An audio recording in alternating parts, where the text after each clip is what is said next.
በጌታ የተወደዳችሁ ወገኖች እንደምን አላችሁ? የአምላካችን የእግዚአብሔር ስም ለዘላለም ብሩክ ይሁን። ይህ ቪዲዮ በሚዘጋጅበት ጊዜ እንደ አገር ኢትዮጵያችን ያለችበትን ሁኔታ እናውቃለን። በብዙ ነገሮች ከባድ የሆነ ጊዜ ላይ ነው ያለነው።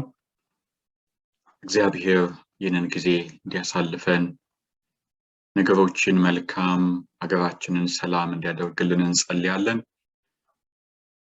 እግዚአብሔር ደግሞ ታማኝ ነው፣ እናምነዋለን፣ ያደርጋል። ሁላችንም ደግሞ በመንችለው ሁሉ ጤናማ ለሆነው መልካም ለሆነው ነገር ሁሉ አስተዋጽኦ እንድናደርግ በጌታ ፍቅር እናድማችኋለን። እግዚአብሔር ይባርካችሁ። ምናልባት በምስሉ ላይ እንደምታዩት ዛሬ ከናንተ ጋር ከኢትዮ አጋፔ ይዘን የቀረብነው ሐሳብ ምሳሌ መጽሐፍ ምዕራፍ 2 ቁጥር 11 ላይ ያለ ሐሳብ ነው። ጥንቃቄ ይጠብቅሃል፣ ማስተዋልም ይጋርድሃል ይላልና ያንን አጭር ጊዜ ወስደን ከማየታችን በፊት እንጸልይ። መልካም አባታችን እግዚአብሔር ሆይ ክብር ይገባሃል፣ ምስጋና ይገባሃል፣ እናመሰግንሃለን። የዘላለም አባት ምንም እንኳን ልባችንን ያከበዱ ብዙ ጉዳዮች ቢኖሩ በአገራችን ብዙ የሚከብዱም ነገሮች ቢኖሩ የሚከብዱት ለኛ እንጂ ለሰው እንጂ ለአንተ አይደለምና አንተ ከዚያ ሁሉ በላይ ነህና እግዚአብሔር አባት ሆይ በቃልህም ስለ ሕዝብ ስለ መንግስትም አጠፋና እነቅል ዘንድ በተናገሩ ጊዜ ያም ሕዝብ ቢመለስ ስለተናገርኩት ነገር እጸጸታለሁ ብለሃል። የዘላለም አባት ምድራችንን እንድታስብ ወደ አንተ በመመለስ እንድንታደስ ወደ አንተ በመመለስ ሰላም ሕይወት ይሆንልን ዘንድ እንጸልያለን። በተለየ መልኩ ሕዝባችንን መሪዎቻችንን እንድትመለከት ወደ ሕይወት ወደ ፈቃድ ሁላችንም እንድናቀና እንድትረዳን እንጸልያለን። እናመሰግንሃለን። በዛሬው ጥናታችን እንድታልፍ ወደ መልካም ሁሉ ደግሞ እንድትመራን እንለምንሃለን። በመድኃኒታችን በጌታ በኢየሱስ ስም አሜን። የተወደዳችሁ ወገኖች እንግዲህ ከኢትዮ አጋፔ የመጽሐፍ ቅዱስ ጥናት በተለያዩ ቋንቋዎች የተለያዩ ሐሳቦችን ከመጽሐፍ ቅዱስ እንደምናጠና ይታወቃል።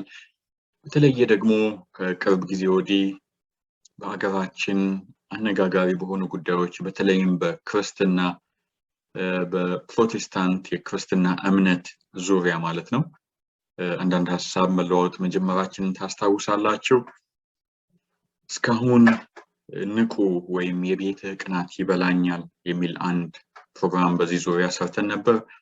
በቅርብ ደግሞ አስተምህሮ ወይም ደግሞ የመጽሐፍ ቅዱስ ትምህርት የሚልም ቪዲዮ ስላለ ምናልባት ያላያችሁ ካላችሁ ከኢትዮ አጋፔ የመጽሐፍ ቅዱስ ጥናት ዩቲዩብ ፔጅ ወይም ደግሞ ፌስቡክ፣ ቴሌግራም እየገባችሁ ያንን እንድታዩ በጌታ ፍቅር እናድማችኋለን።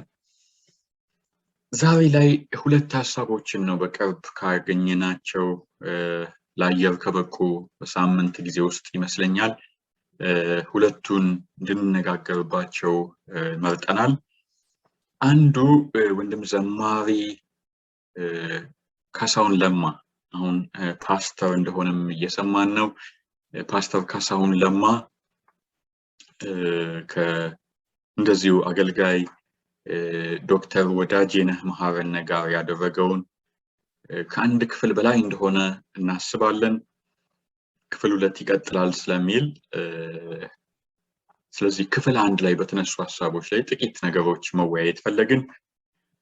እንግዲህ ቸኮላችሁ ከተባልንም እንታረማለን እና ምናልባት እኛ የምናነሳቸው ሐሳቦች ክፍል 2 ላይ የበለጠ ተብራርተው እንደ ቃሉ ግልጽ ሆነው ይቀርቡ ይሆናል ብለን እንገምታለን።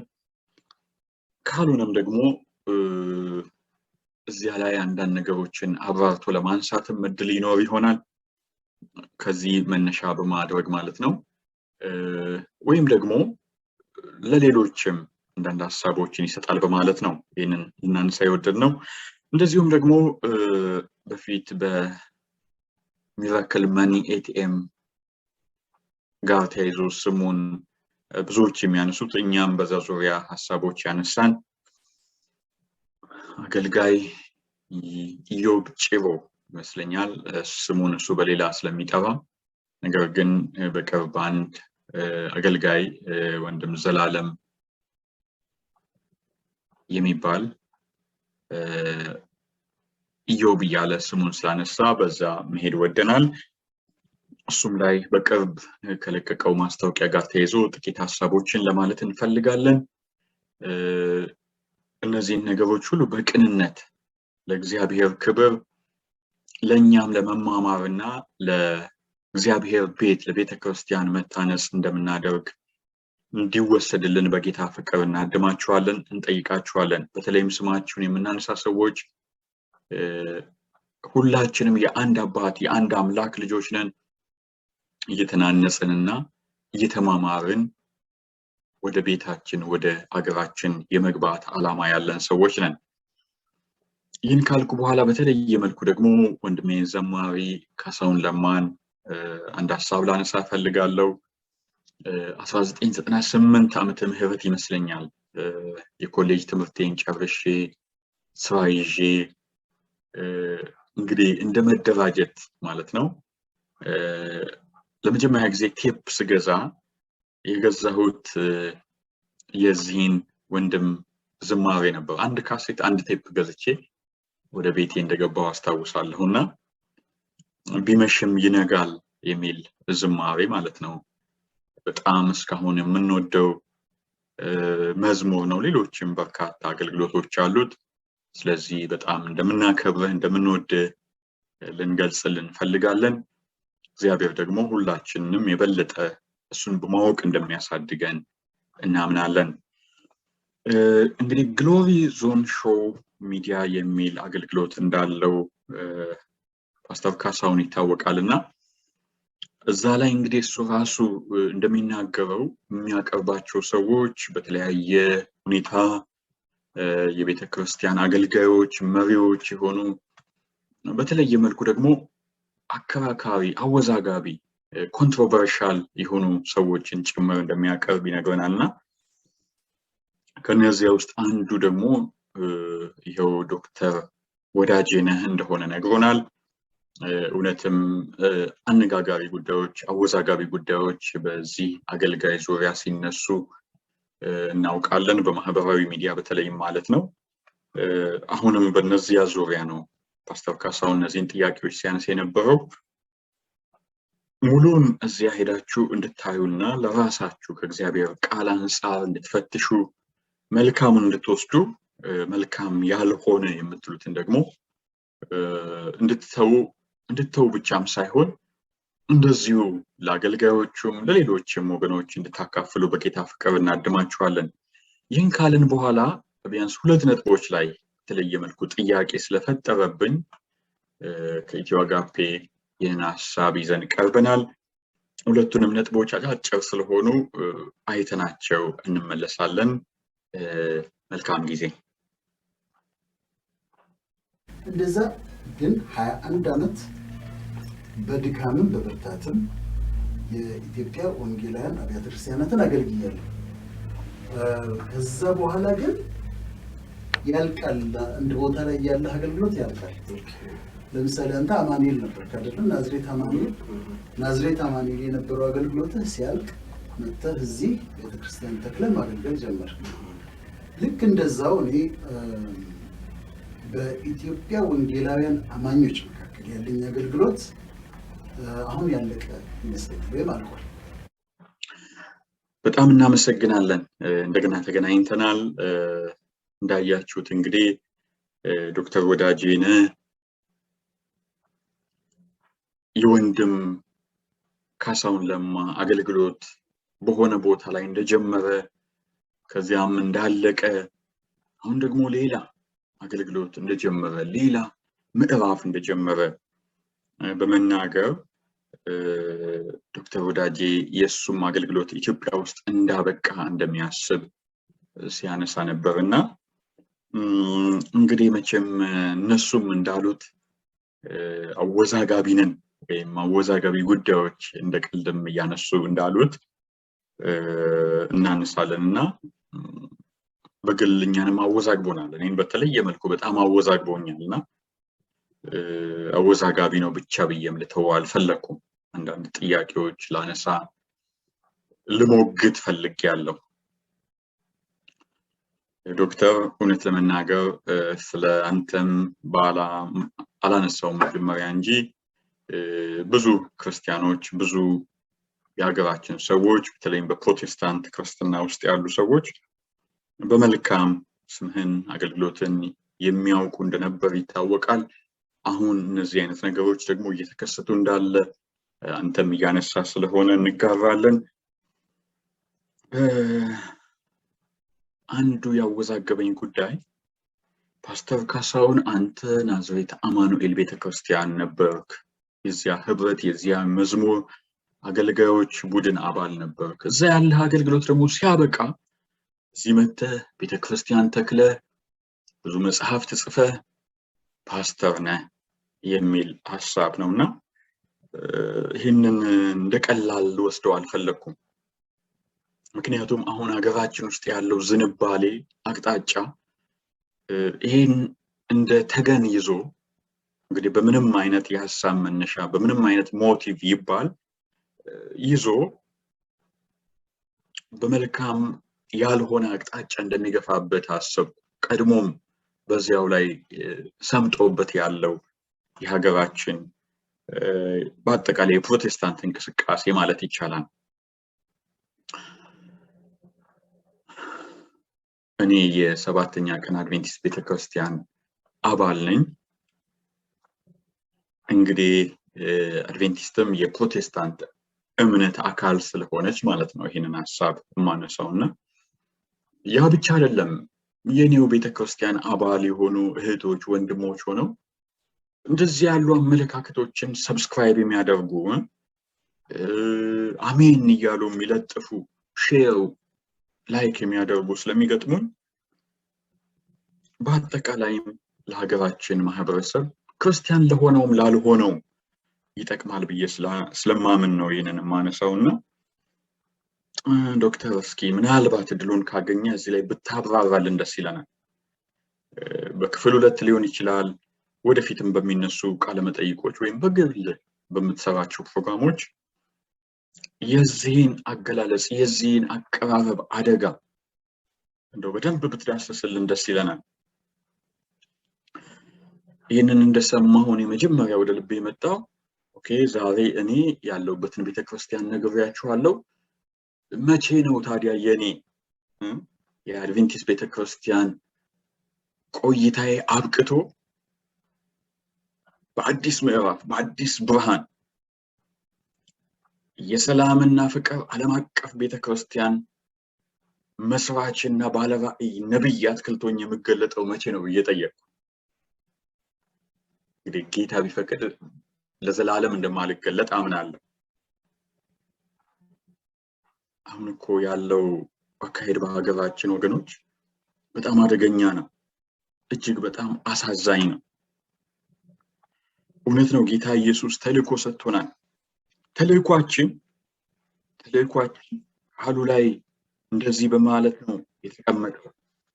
እንግዲህ ሂዱና አሕዛብን ሁሉ በአብ በወልድና በመንፈስ ቅዱስ ስም እያጠመቃችኋቸው ያዘዝኋችሁንም ሁሉ እንዲጠብቁ ያስተማራችኋቸው ደቀ መዛሙርት አድርጓቸው። እነሆም እኔ እስከ ዓለም ፍጻሜ ድረስ ሁልጊዜ ከእናንተ ጋር ነኝ። ይሄ ነው ጌታ ኢየሱስ የሰጠው ተልእኮ። ማርቆስ ደግሞ ይህንን ሐሳብ እንደዚህ ብሎ አስቀምጦታል። እንዲህም አላቸው፣ ወደ ዓለም ሁሉ ሂዱ፣ ወንጌልንም ለፍጥረት ሁሉ ስበኩ። ተወደዳችሁ ወገኖች ጌታ ኢየሱስ ወንጌል ለክርስቲያኖች የሰጠው ተልእኮ ይሄ ሆኖ ዛሬ ግን በሀገራችን የሚታየው ምንድነው? እውነት ወደ ዓለም ሁሉ መሄድ ነው? እውነት ወደ ፍጥረት ሁሉ መሄድ ነው? ትሬንዱ እውነት ወንጌል ወዳልገባበት ህይወት ያስፈልጋቸዋል ወደሚባሉ ሰዎች መሄድ ነው? እኔ አይመስለኝም። እንዲያውም በብዙ ማለት ይቻላል የሀገራችን ሰዎች ፕሮቴስታንት ክርስቲያኖች ልበል ይሄ እነዚህ ጥቅሶች እንደዚህ የሚነበቡም አይመስለኝም። ወንጌል ወዳልገባባቸው ቦታዎች ሂዱ ሳይሆን እንግዲህ ወደ አዲስ አበባ ሂዱ የተባለው ላይ ይመስለኛል። ከምስራቅም ከምዕራብም ከሰሜንም ከደቡብም ሰው ወንጌልን ይዞ መሄድ እያሰበ ያለው ወዴት ነው? ወደ አዲስ አበባ። ከአዲስ አበባም ወዴት? ወደ ቦሌ ወይም ደግሞ ሌላ የት ልበል በቃ ትልልቅ ኑሮ አላቸው የሚባሉ ሰዎች ወዳሉባቸው ሰፈሮች ነው እየተኬደ ያለው። ወደ ዓለሙ ሁሉ ሂዱ ሳይሆን ወደ ፍትህ ሚኒስቴር ሂዱ የሚል ይመስለኛል የአንዳንድ ሰዎች መጽሐፍ ቅዱስ እነዚህን ጥቅሶች። ወይም ወደ ማህበራት መዝገባና ምናምን ቢሮ ሂዱ ተብሎ ሁላ የሚነበብ ነው የሚመስለኝ። ልክ አይደለም። እንደ ቃሉም አይደለም፣ እንደ ሞራልም አይደለም፣ እንደ ንግድ ነው።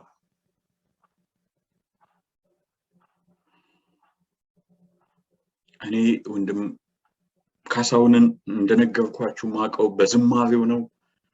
ከዚያ አገልግሎቱ ሰፍቶ ሰባኪ ሆኖ ከሆነ እሰየው። የቤተ ክርስቲያን ተከላ እግዚአብሔር ጸጋውን ሰጥቶት ከሆነ አሜን።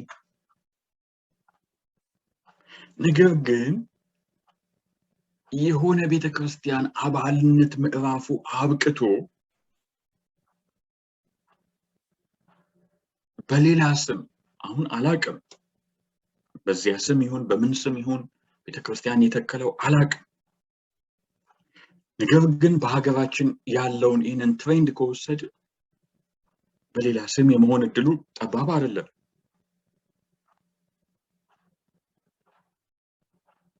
ከፍቶ ከሆነና የዶክተር ወዳጄነህ ማበረታቻ ወይም ጀስቲፊኬሽን ይህንን ጀስቲፋይ ማድረግ ከሆነ ለኔ አደጋው ይሸተኛል።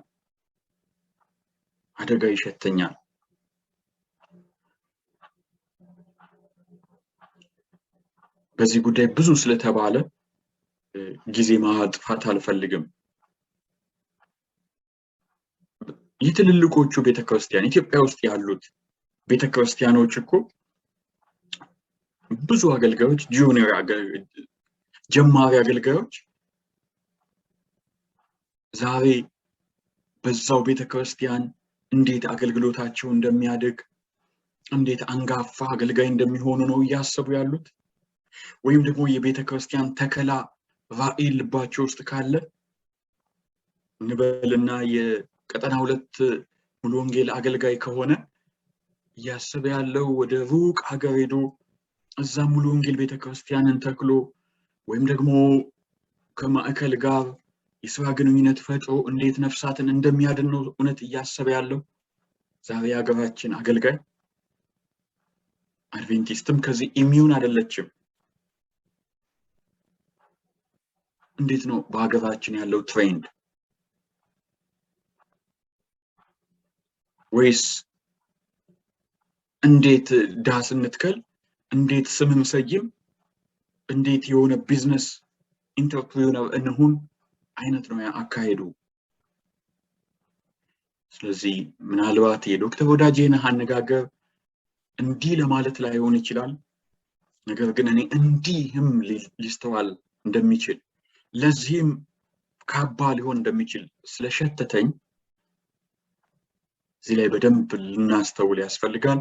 የእግዚአብሔር ቃል ምን ይላል፣ ተልእኳችን ምንድነው የሚለውን በደንብ እናስተውል። በጌታ ፍቅር አድማችኋለሁ። እንደ ቀልድም እያደረገ አንድ ወንድም አሳየኸኝ ለገሰ ይመስለኛል እዚህ ላይ የሰራው ነገር ስላለ መስታየት የሚል ዩቲዩብ ገጽ ላይ መግባት ከቻለ ነው። በቅርብ ግን ሰምቼው በጣም የገረመኝና አሁን ያለንበትን በደንብ አድርጎ የሚገልጥ ሆኖ ስላገኘሁት ነው። የአንድ ቀን ውሎ የሚል ቪዲዮ እንድታነቡ ወይም እንድታዩ በጌታ ፍቅር አድማችኋለሁ። ሁለተኛ እንደዚሁ ዶክተር ወዳጄነህ ከተናገረው ውስጥ ትንሽ ያወዛገበኝ ስላለ እሱንም ሰምተን እንመለስና ጥቂት ሐሳብ የምንከፋፈል ይሆናል። እግዚአብሔር ይባርካችሁ። አርፎ አለመቀመጥ ይመስለኛል። እኔ አሁን አርፎ አለመቀመጥ ስልህ ኪዩሪየስ ነኝ። ሙስሊሞች ምንድን ነው የሚያምኑት ብዬ ጠይቃለሁ። ከዛ ሄድና አነባለሁ። እሺ ኢስላም ማለት ሰብሚሽን ማለት ነው። የእስልምና ፒላሮች ምንድን ናቸው እላለሁ። ፒስ፣ ሰብሚሽን፣ እንዲህ ፒላሮቹን ፈልግ ያገኛሉ። በዚህ ላይ ያላቸው አቋም ምንድን ነው ብዬ ጠይቃለሁ።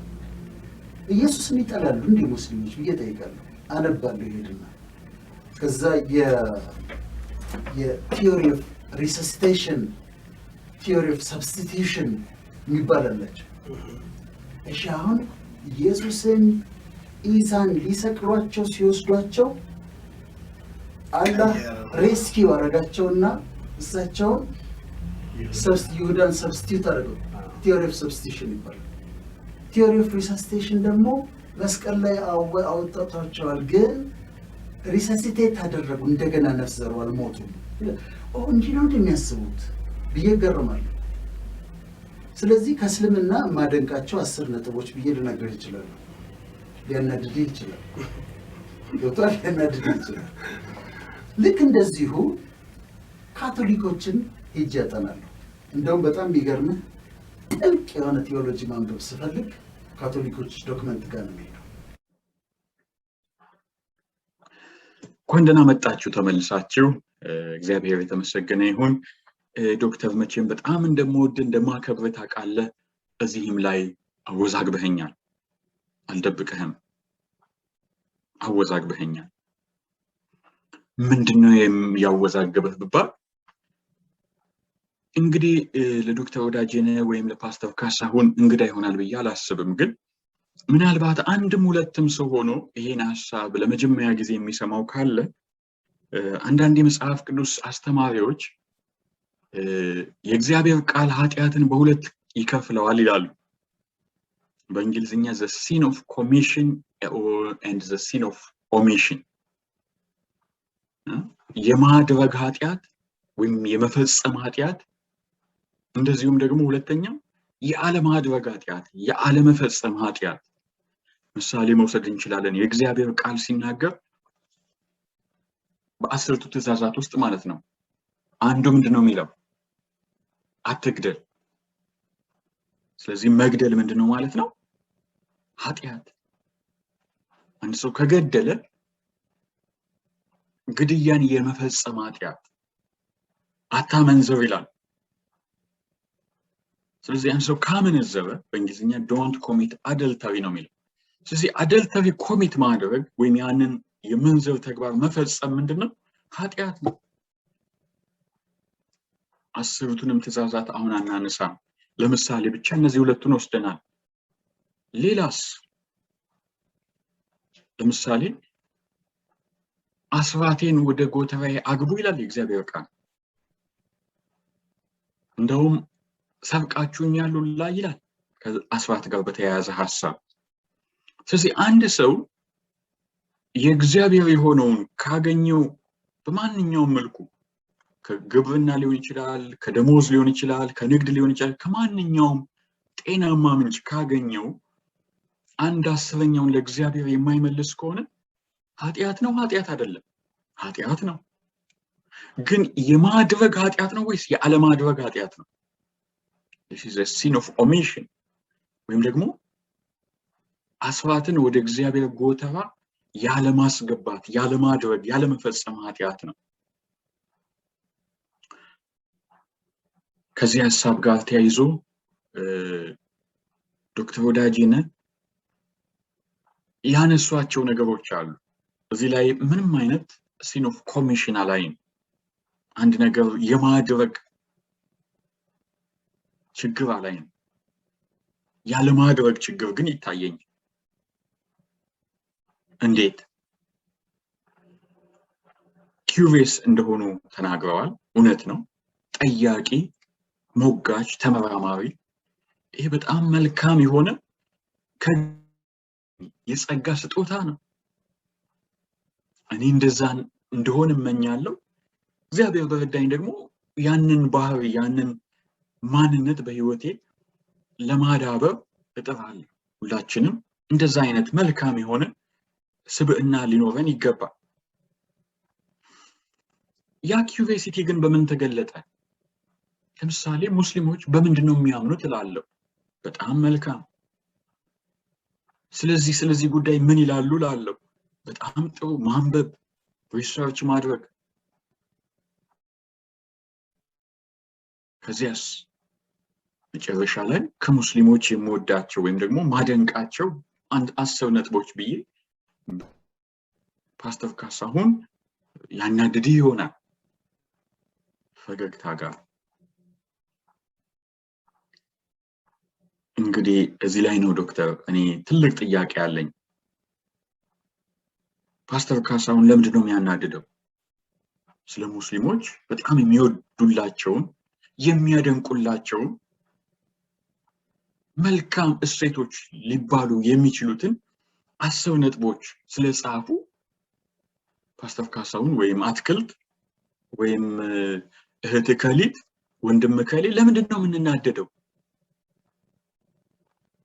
እኔ በግሌ እንደው ከተናደድኩ የምናደደው እንዴት 10 ብቻ ይሆናሉ ሊሆን ይችላል በፍጹም ልንናደድ አይገባም ሙስሊም እኮ ቤተሰብ የሌለን ሰዎች አለን እንዴ እኔ በግሌ በጣም ብዙ የምወዳቸው ሙስሊም ጓደኞች አሉ እስካሁን ድረስ ምን ተያየቅ ምን ተሳሰብ በጣም ጥሩ ሙስሊም መምህራን ነበሩኝ ማልበሳቸው ሙስሊም ሐኪሞች ነበሩኝ በህይወታቸው ብዙ መልካም ነገር ያላቸውና ዶክተር ወዳጄ ስለ ሙስሊሞች የምወድላቸው 10 ነጥቦች በየጽፍ አንተ ልትናደድ ትችላለህ የሚል ትንሽ ስላቅ ልበለው ፈገግታ የሚያጨር ነገር ነበርና እሱ ሊያናድድ አይገባም አናደደውም ወንድሜ ካስሽ ነው እንጂ መወቀስ ያለበት በፍጹም ሊያናድድ የሚገባ ነገር አይደለም ስለ ኦርቶዶክሶች መልካም ነገር እንደሚጽፉ ነገርናል ወይም ደግሞ እኛም ከተለያየ ሚዲያ ሰምተናል እንደው ምናልባት አስራቶትን ለጽዮን ማርያም ወይም ለአክሱም ጽዮን እንደሚመልሱ ነገርዋል እውነት ከሆነ ማለት ነው ሶሻል ሚዲያ ሁሉም እውነት ስለማይሆን ስህተት ከሆነ ደግሞ ይቅርታ ጠይቃለሁ እዚሁ ላይ ደግሞ ስለ ካቶሊኮች እንደሚጠይቁ ነገርናል ካታኪዝም ሌሎችም ሐሳቦች ያነሱ አንስተዋልና ክፍል 2 ላይ ቀጣይ በጣም የሚዳሰስ ከሆነ እሰየው በመቸኮል ወንጀል ራሴን እከሳለሁ እጠየቃለሁ ነገር ግን አንዳንድ ሌሎችም ሰዎች በዚህ ዙሪያ መቼም አወዛጋቢ ብለው ይህንን ጉዳይ ሲያነሱ አለ ምክንያት አይሆንምና ስለ ሙስሊም ወንድሞች እህቶች የምወዳቸው 10 ነጥቦች ብለው ብቻ ከዘጉ እዚህ ጋር የኦሚሽን ጉዳይ አለ ብዬ ነው ማም ከተሳሳትኩ አርሙኝ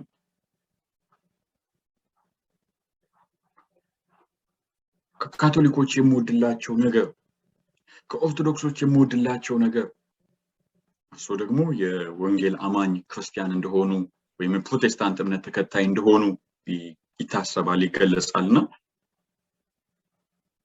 እንደዚህ ብለው ከዘጉት ቀጥሎስ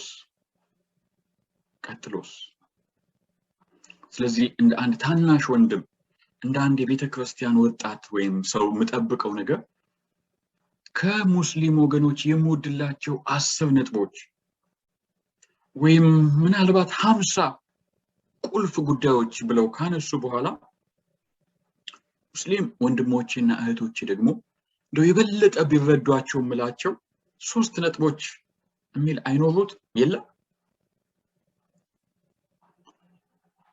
ከካቶሊክ ወገኖች በጣም ምደነቅባቸው መማርባቸው ጉዳዮች ብለው ማንሳቱ ተገቢ ነው። እኔ በጣም እምወዳቸው የካቶሊክ ወገኖች አሉ። የሆነ ጊዜ ላይ ደግሞ የካቶሊክ ትምህርት ቤት ተማሪ ነበርኩና ይችን ቤተክርስቲያን በመልካም የማይባቸው ብዙ ምክንያቶች አሉ። እዛ ላይ ደግሞ በማቆም እኔም እንደ ዶክተር ወዳጄነ አንዳንድ ነገር ኦሚት በማድረግ ልወቀስ አልፈልግም። እነዚህ ወገኖች የበለጠ ቢያስተውሏቸው ከመጽሐፍ ቅዱስ አንጻር መለስ ብለው ቢያዩዋቸው ምላቸው ጉዳዮች አሉ። እነዛን አሁን ዝርዝር እዚህ አላነሳም። ስለዚህ ዶክተር እዚህ ላይም ወደፊት በሚኖረው ኢንተርቪው ላይ ብዙ መጠብቀው ነገር አለ። መግቢያ ላይ ካስሽ ወይም ፓስተር ካሳሁን ሲያስተዋውቁት እንዳለ ብዙ ሰው ሊያደምጦት የሚወድ የብዙ ሰው መሪ ከሆኑ ይህንን ሰው ከሙስሊም የማደንቀው 10 ከካቶሊክ የማደንቀው 3 ከኦርቶዶክስ የምወደው 5 ብለው እዛ ላይ በማቆም አወዛግበው እንዳይተውን የአክብሮት ጥሪዬን አቀርባለሁ። በነገራችን ላይ ይሄ የተለመደ ነው በአንዳንድ የምስራቅ ሃይማኖቶች ፖሊቴይዝም በተለይ ከሚከተሉት ጋር ተያይዞ አንድ ሰው 50 አማልክት ቤት ውስጥ ሊኖሩት ይችላሉ። እነዚህን ሰዎች በነገራችን ላይ ኢየሱስን ተቀበል ማለት ለነሱ ችግር አይደለም። ኦኬ ኢየሱስ አምላክ ነው፣ አዎ በቃ ተቀበልኩት፣ እንደውም ምልክቱን ስጠኝ ወይም የሆነ የተቀረጸ ነገር ስጠኝ ሊሏችሁ ይችላሉ። እና ኢየሱስን መቀበል ለነሱ ችግር አይደለም። ችግር የሚሆነው መቼ ነው? ኢየሱስን ብቻ ስትሏቸው ነው። እነዛን ደግሞ መተው ይኖርባቸዋል ስትሏቸው ያኔ በቃ ትልቁ ጉዳይ ይመጣል ማለት ነው። በሀገራችንም እንደዛ አይነት ተጽዕኖ መቼም ሂንዱይዝም ቡዲዝም ገባ እንኳን ባልል በዛ ልክ ልል የመሆን ነገር ይታያል። በዘፈንም እየሰማን ነው አይደል? አንቺም በሃይማኖትሽ እኔም በሃይማኖቴ እየተባለ ነውና የእግዚአብሔር ቃል መጽሐፍ ቅዱስ የሚነግረንን እውነት እንድንደራደርበት የሚያደርጉ ጉዳዮች እያንዣበቡ ስለሆነ እዚህ ላይ ዶክተር ወዳጄነ ኢንፑት እንዲሆን ስለማልፈልግ ነው። ይህንን ስል ደግሞ አንድ ነገር ብዬ እቺን ሐሳብ ልቋጭ።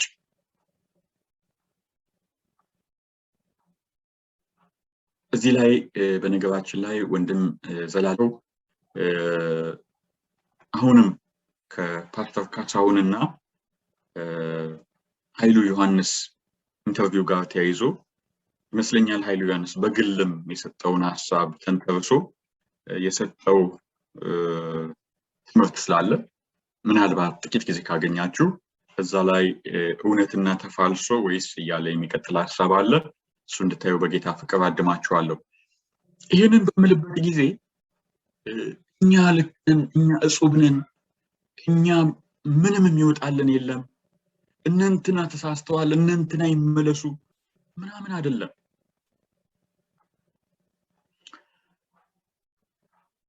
አንድ የአድቬንቲስት ቤተክርስቲያን አገልጋይ የተናገሩትን እዚህ ላይ ምናልባት እንደ የሚጠቅም ኢንፑት ላነሳ ፈልጋለሁና ምን አሉ? As Adventist people we are unique but not better. እኛ ልዩ ሰዎች ነን። ያ ማለት ግን የተሻለን ነን ማለት አይደለም። ምን ማለት ነው? ከሌላው ጻድቅ ከሌላው አዋቂ ከሌላው የተሻለ የምንባል ሰዎች አይደለንም። አጠቃላይ እንደ ክርስቲያን ብለን ራሳችንን ከወሰድን ማለት ግን እንደሌላው ነን ማለትም አይደለም። ከላይ አይተናል ተልእኮ የተሰጠን ወደ ዓለም ሁሉ ሂዱ የተባለን የሚያድነውን ከፀሐይ በታች ሌላ ስም የሌለውን ስም በክብር እንድናስተዋውቅ ወደዚያ ሰዎችን ሁሉ እንድንጠራ የታደምን ሰዎች ነንና እኔ ጌታ ኢየሱስን እንደ ሞዴል ነው እዚህ ጋር መወስደው በምድር በአገልግሎት በተመላለሰባቸው ጊዜያት እውነትም ሞዴሌም ነው ጌታዬም ነው ንጉሴም ነው ፈጣሪዬም ነው በተመላለሰባቸው ጊዜያት ግን ግሪኮች ወደሱ ይመጡ ነበር ለነሱ መልእክት ነበረው ፈሪሳውያን ጸሐፍት ይመጡ ነበር ለነሱም የሚያስተምረው ነበረው ሁሉም ወደሱ ህፃናት ይመጡ ነበር ለህፃናት የሚሆን ትምህርት ነበረው ነገር ግን በጣም ብዙ ጊዜ ያጠፋው በጣም እስከመቼ አታስተውሉም እያለ እየተቸገረ የለፋው በማን ነው ብንል ሁሉን ጥለው በተከተሉት በ12ቱ ላይ ነበር ስለዚህ ተወደዳችሁ ወገኖች ዛሬም ቢሆን እነንትና ይመለሱ ለእነንትና የሚሆን ትምህርት ስንል እኛ ትምህርቱ ማያስፈልገን ሆነን አይደለም ጌታ ኢየሱስን እኔ ዝም ብዬ ሳስብ ምናልባት በምድር ላይ በጣም ያስቸገረው ሰው ዛሬ ቢኖር እኔ እሆንላለሁ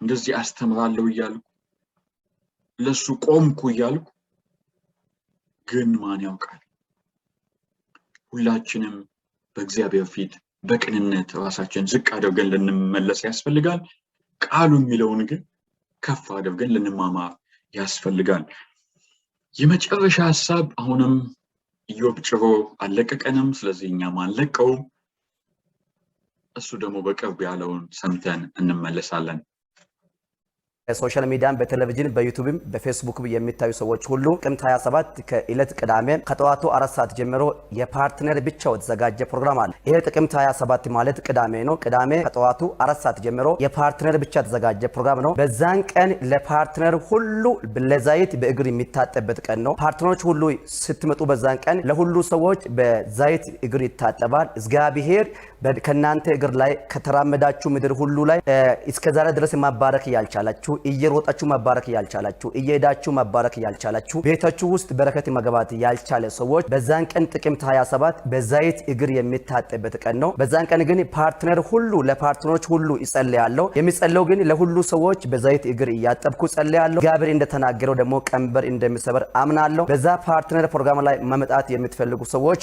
ከ10,000 እና ከ10,000 በላይ እጅ ላይ ገንዘብ ያዛችሁ ሰዎች ብቻ ነው በዚህ ፕሮግራም ላይ ማሳተፍ የሚችለው። እዚህም በፊትም ደግሞ ከ10,000 ብር እና ከ10,000 በላይ የተመዘገባችሁ እንደው ደግሞ 10,000 ብርም ብላችሁ ቃል ገብታችሁ ተመዘገባችሁ ያላችሁ አሁንም ደግሞ ከዚህም በፊትም ደግሞ በ10,000 ብር እየሰጣችሁ ቤተክርስቲያን ውስጥ ፓርትነር ተመዘገባችሁ ወንጌል ጋር እየሰራ የነበራችሁ ሰዎች በዛን ቀን ስትመጡ ከ10,000 እና ከ10,000 ብር በላይ እጅ ላይ ያዙ ሰዎች ነው በዚህ ፕሮግራም ላይ ማሳተፍ የሚችለው። ይሄ ፕሮግራም መርገም መስበር ፕሮግራም ይሄ የፓርትነር ፕሮግራም ነው። በእለቱ መርገም ይሰበራል፣ ቀንበር ይሰበራል፣ ስራት ይበጠሳል፣ ጨለማ ወደ ብርሃን ይቀየራል። ብዙ ጊዜ ከናንተ እግር ላይ የዘር መርገም የኔሽን መርገም ተከታትሎ የመጣ መርገም በዛን ቀን የሚሰበርበት ቀን ነው። ለሁሉ ሰዎች ኢየሱስ ክርስቶስም ዝቅ ብሎ ደቀ መዛሙርቶቹ እግሩ እንዳጠበ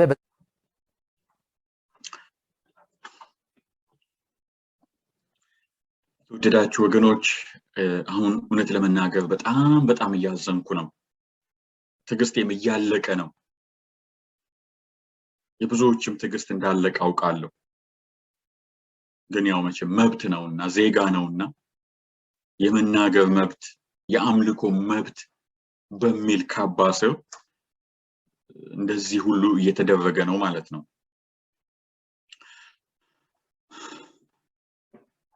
እኔ በጣም የሚገርመኝ ነገር እኔ ገንዘብ የለኝም ማለት እችላለሁ። ብዙ የገንዘብ እጥረት ያለብኝ ሰው ነኝና እንግዲህ ገንዘብ ስለሌለኝ በዓለማችን አሉ የተባሉ ትልልቅ ዩኒቨርሲቲዎች ውስጥ ገብቶ የመማር እድሉን አላገኘሁም። ለምን? እነሱ የሚጠይቁት በመቶ ሺዎች ዶላር የሚቆጠር ገንዘብ የለኝማ እንጂ ቢኖረኝ አውቃለሁ የት መማር እንደምፈልግ እንዳለብኝ። የሆነ ሆኖ እስካሁንም የተማርኩባቸው አሁንም እየተማርኩ ያለሁባቸውም በጣም መልካም ናቸው። አላዝንም። እግዚአብሔር መልካም ነው።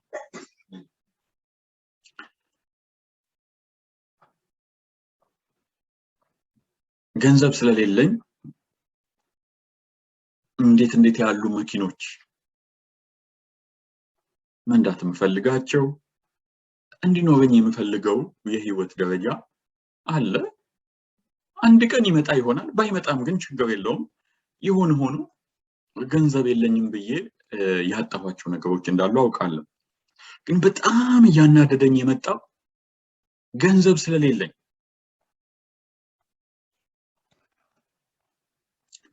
ገንዘብ ስለሌለኝ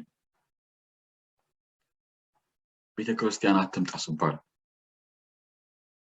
ገንዘብ ስለሌለኝ የመርገም መስበር ፕሮግራም ሲያመልጠኝ ነው። ስለዚህ ከመርገም ጋር ስቀጥል ነው ስኖር ነው 10,000 ብር ስለሌለኝ። ገንዘብ ስለሌለኝ ቅባት ሲያመልጠኝ ደግሞ እኮ ሲናገር ሰምታችሁታል አይደል?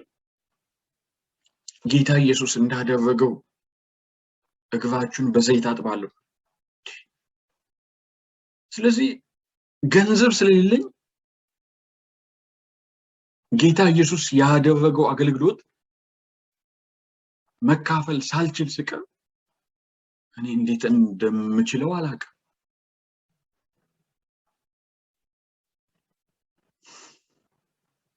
ስለዚህ ኢዮብ እባክህ አቁም። ብዙ የሥራ ዘርፎች አሉ። የኮብልስቶን ስራ አለ። ከሰል ንግድ በጣም አዋጪ ነው። እባክህ ወንጌልን አትነግድ። ቴሌቪዥን ጣቢያ አለ። ሰዎች ፓስተር የእግዚአብሔር ሰው እያሉ ኢንተርቪው የሚያደርጉልህ ዙሪያህን የከበቡ አብረውክ ሌቦች አሉ። ግን በዛ ወንጌልን አታሰድብ። ጌታ ኢየሱስን ማቁ እኮ በጣም ብዙዎች አሉ። ኔጋቲቭ ትራክት ስንሰጣቸው ይቅርታ 10,000 ብር የለኝም እቺን ትራክት አልቀበልም እንዲሉን ነው አይደል?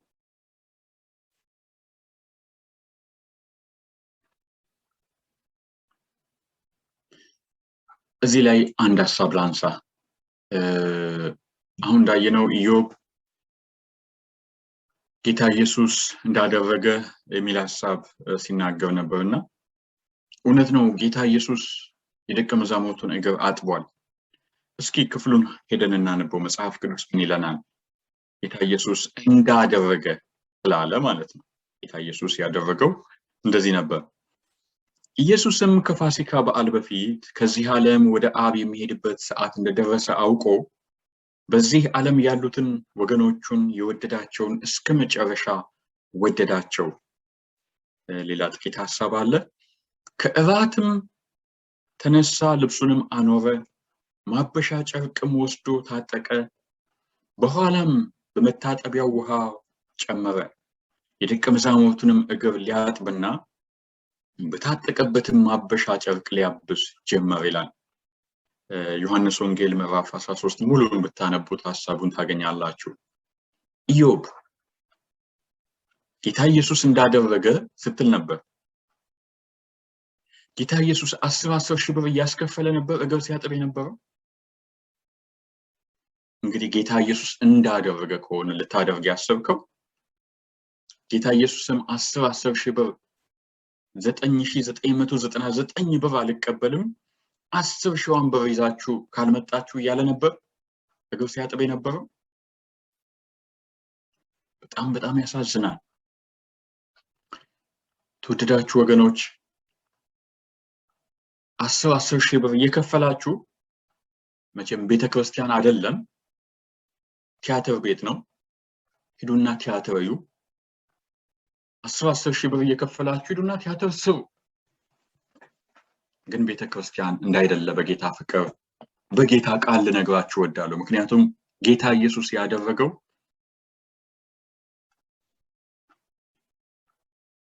ይህንን ቃሉ የሚነግረንን ነው። 10,000 ብር አላስከፈለም። ጌታ ኢየሱስ ከአሳ አፍ እንኳን ሳንቲም እንድትወጣ ወይም በዛ ዘመን የነበረው ገንዘብ እንዲወጣ ባደረገ ጊዜ ለቄሳር ግብር እንዲከፈል ነው ያደረገው። ግብር መክፈል ይጠበቅባቸው ነበር እንደ ዜጋ። ስለዚህ ዜጋንን አዎ ግብር እንከፍላለን ብሎ በሱና በደቀ መዛሙርቱ ስም ግብር እንዲከፈል ነው ያደረገው እንጂ ዛሬ እነ ኢዮብ እንደሚያደርጉት ህዝቡ አሳይ ነው አፉን እየፈለቀቁ ገንዘብ አወጣለው ይያሉ እንደሚያደርጉት ያ ገንዘብም ለእግዚአብሔር ሰው መዝናኛ ነው ለእግዚአብሔር ሰው ስፕሪንግ ፍራሽ ነው እንደሚሉት አልነበረም ጌታ ኢየሱስ ሲያደርግ የነበረው። ስለዚህ ጌታ ኢየሱስን በዚህ ቃሉ ውስጥ እንደዚሁም ደግሞ ይህንን ቃሉን በሚያስተምሩ እንደሱ ትሁት እንደሱ ያለኝ ይበቃኛል በሚሉ አገልጋዮች እንድታዩ ከነሱ ጋር ህብረት በማድረግ እግዚአብሔርን እንድታመልኩ በጌታ ፍቅር እናድማችኋለን። በእግዚአብሔር ስም ግን መቀለድ እንደማይዘልቅ በእምነት እናገራለሁ። አይዘልቅም። ብትመለሱ ትመለሳላችሁ፣ ባትመለሱ ግን እየተቀለደ አይዘለቅም። እግዚአብሔር አይዘበትበትም ይላል ቃሉ። እነ ኢዮብም ተመለሱ። እኔ ለኢዮብ ካሁን በኋላ መናገርም አይመስለኝም። ነገር ግን ይህንን የምትሰሙ በጌታ የተወደዳችሁ ወገኖች ሰይጣን ነው እናንተ እንዳትድኑ እናንተ ወደ ዘላለም ህይወት እንዳትደርሱ የሚያድነውን ወንጌል ጭቃ እየቀባባችሁ ያለው የእውነት ጠላት ነው። እግዚአብሔር ጸጋውን ያብዛላችሁ። አምልጡ። እነ ኢዮብን ሌሎቹንም ዘይትና ጨርቅ ቸርቻሪዎች እልፍ ብላችሁ የተሰቀለላችሁን ኢየሱስን እዩ። እግዚአብሔር ይወዳችኋል። አንድ ቀን ደግሞ ይሄ ሁሉ አልፎ እነሆ ሁሉን አዲስ አደርጋለሁ ያለው ኢየሱስ በክብር በሚገለጥ ጊዜ ይህንን የሰይጣንን ሸቀጥና ማጭበርበር ለዘላለም ላናየው ወደ ቤታችን እንሄዳለን። እግዚአብሔር ጸጋውን ያብዛላችሁ። ጌታን አመስግነን እንቋጭ። የዘላለም አባት እግዚአብሔር ሆይ ክብር ሁሉ ለዘላለም ለአንተ ይሁን። ስላስተማርከን ስለምትወደን ቃልህ እውነተኛ ስለሆነ ኃይልህ ብዙ ሲሆን ጠላቶች ዋሹብህ ተብሎ እንደተጻፈ ጽድቅህ ብዙ ሲሆን ፍቅርህ ብዙ ሲሆን የዘላለምን ህይወት በነፃ መስጠትህ ብዙ ሲሆን ዛሬም ጠላት ይዋሻል። በተለያዩ የትምህርት ውዥንብሮች በተለያዩ አካሄዶች አንተን ሊያጠለሽ ይሞክራል። አንተ ግን ትልቅ አምላክ ስለሆንክ ሁሌም ስለምትወደን እናመሰግንሃለን። እልፍ እያለን እያመለጥን ወደ ፈቃድህ ሙላት ወደ ቃልህ ሙላት ወደ ዘላለም ህይወት እንድንደርስ ጸጋህ ይብዛልን። ሀገራችንን በተለየ መልኩ አስብ ጌታ ሆይ። እውነተኛን ሰላም እውነተኛን ህይወት አንተ አድርግልን። እንወድሃለን በጌታ በኢየሱስ ስም አሜን። እግዚአብሔር ይባርካችሁ። በጣም እንወዳችኋለን። መልካም ጊዜ። ተባረኩ።